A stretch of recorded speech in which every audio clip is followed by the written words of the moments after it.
আজকে আমি ডাবের ভিতরে মুরগির ছাট রান্না করব।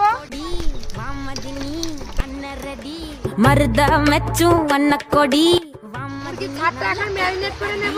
পেঁয়াজ বাটা, আদা রসুন বাটা, টমেটো, ধনে বাটা, শুকনো লঙ্কা বাটা, টক দই, সমস্ত গুঁড়ো মশলা,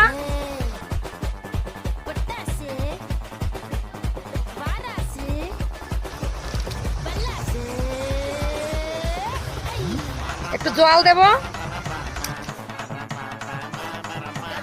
এটা যতক্ষণ না পড়ে ততক্ষণ অবধি জাল দিতে থাকবো।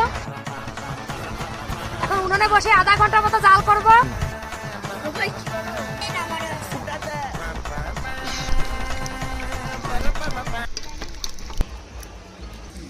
ডাবের ভিতর মুরগির ছাড়টা আমার রেডি হয়ে গেছে।